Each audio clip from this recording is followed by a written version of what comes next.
Hey, so what's good, folks? Look, check this out, man. Look, I be busy doing other stuff, and I just pop up on this. My bad. I just pop up on this, and I just have to like drop it. Look, so check this out. Okay, um, the um, the case, the indictment, whatever, everything came out. All the paperwork came out. I'm gonna play pictures of it so y'all can see it. And I'm gonna tell you. Okay, now let me tell you. Now just let's talk for a quick second. Now, Cowboy isn't a part of this, so Cowboy has nothing to do with this. I'm gonna put up these pictures of what I'm talking about too. I have pictures of Eric Holder's brother and Nipsey Hussle together. I believe that's Eric Holder's brother. That's what he says. This is the statement. You know what I mean? Like, I'm putting up what I have, and it shows him in different pictures. Like, he knew his brother, right? And with Eric Holder, the thing about it is, Eric Holder, an hour before, bought weed from some dude, right? Some dude that lives in an apartment with him. They done smoked together before and all that. So he bought weed from the dude. Then he came back to the dude and was told the dude that, man, you laced my weed, man. You put some in my weed. Like, this shit ain't right. You put some in my weed. The dude was saying, like, no, I didn't put nothing in your weed. I bought it from a dispensary. Eric was like, nah, come walk with me. And that nigga know LA talk. LA talk with me, come walk with me, bitch. You ain't finna shoot me.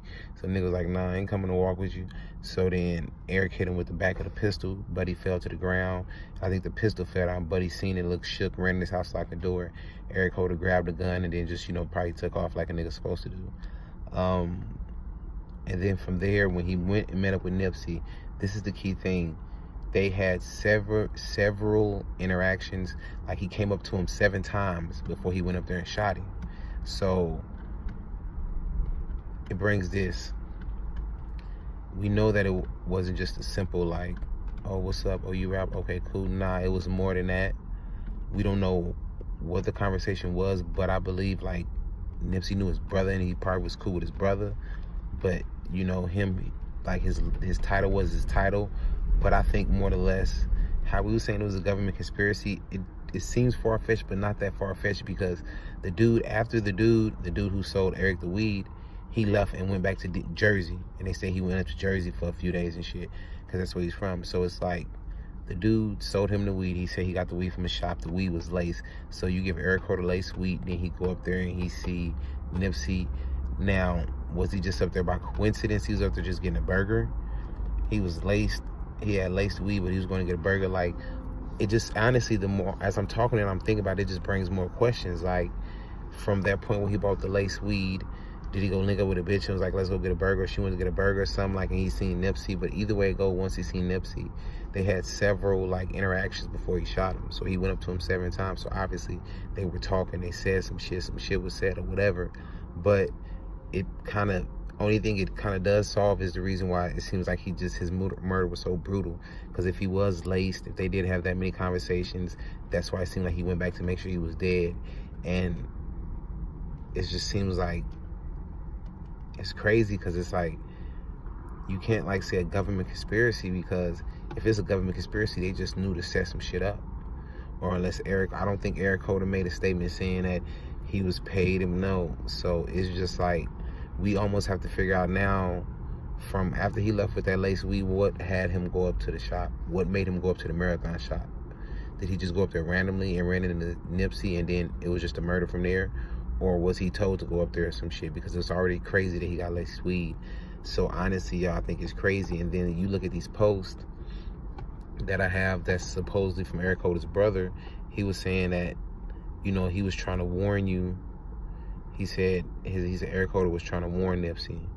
But that's the thing, like, did he leave from getting laced weed and go see his brother and then go up there and see Nipsey? Or, like, I don't know. It's just a lot of questions. It just really just opens up again. It's like, okay, well, who's really guilty? Like, is he really guilty? We know he, like, it's very difficult. But I'm gonna post everything, give it a couple of seconds for y'all to be able to read it. And then y'all just let me know what y'all think, because I'm not gonna lie to you.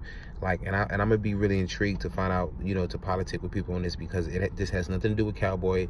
I don't want to hear nothing about no white car and dropping guns out.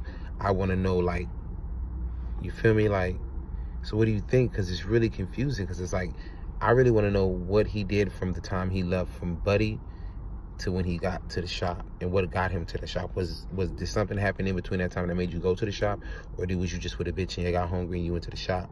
Either way it go, I really want to know, because when they had those several interactions, if his weed was laced or anything like that, like, I don't really need too much description. I just need to know what got you up to the shop.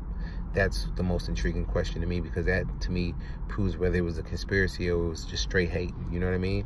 But it just shows you, like, they got everything. Like, and for all the people who we done, I told you, like, I agree with you when you was like, man, how come they don't show the cameras with everything that happened before? I'd be like, man, I agree with you. And this is why I agree with you, because they're not showing us the camera. We want to see, honestly, we will sit here, we want to see the whole, whatever time Nipsey pulled up to the shop, we will sit there and watch the camera from the minute he pulled up to the shop until the minute after the incident happened. We want to watch the camera. We will be patient and watch however many hours it is, and that's what we want. And they're not going to give us what we want right now. So, you know, just politic with me. Let me know what you think, like, because this is crazy. It's intriguing for my family, and for my loved ones, and for the new people that's gonna be a part of the family. Y'all understand, like, we family. So this ain't about getting money. Like, YouTube don't let nobody completely monetize off of these type of incidents, so nobody's really making money. So if you're covering it, it's just kind of like, you know, you make a little bit of money, but trust me, the money is like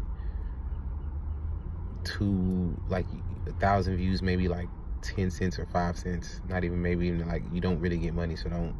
So like, you know what I mean? Like, nobody's getting paid. It's just really, you just do this because I do this because I'm really intrigued by it, and I like politics with my family. So whatever, y'all. But man, this shit is crazy, man. Just let me know what y'all think.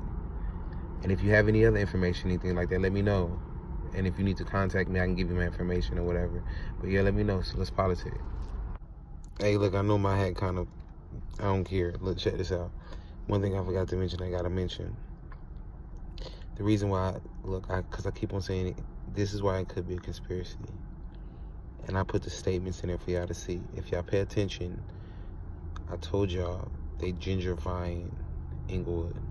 They're already trying to change and call it the I-Wood. They putting the stadium there. Where the stadium is going is close to LAX, but it's really close to the hood. It's really close to the heart of Inglewood. And the part of Inglewood, before you get like towards Koreatown and more part of what they own, is Hyde Park. So if you in LA, you know Hyde Park right now is a lot of construction. They're closing a lot of it down, doing differently, because my friend, his mom used to have a shop there, a little restaurant, but they had to move. So now I'm telling you, that's a big reason to get rid of him, because I know he was going to buy Hyde Park, and they didn't want him to buy Hyde Park because he was going to keep Hyde Park black, because they're not going to do, Hyde Park is going to be very gentrified. And so that's enough of a reason to really try to stop somebody. And I'm not saying that's it, along with everything else I said, but really think about that and understand that it's facts. Look up Hyde Park. If Google has a recent map of Hyde Park, just check up Hyde Park in Inglewood, California. You'll see all the construction, everything they're doing. I'm telling you, my friend mom, she had a shop, and she's really black, African, and all that. And like they trying to kill all that. Every Sunday, used to go out there. Used to be just like all the Africans and different cultures just out there, but they killing all that. They want to gentrify it and make it the I-Wood. Yeah. I'm kind of clean like this though, ain't it? Though, now I'm checking.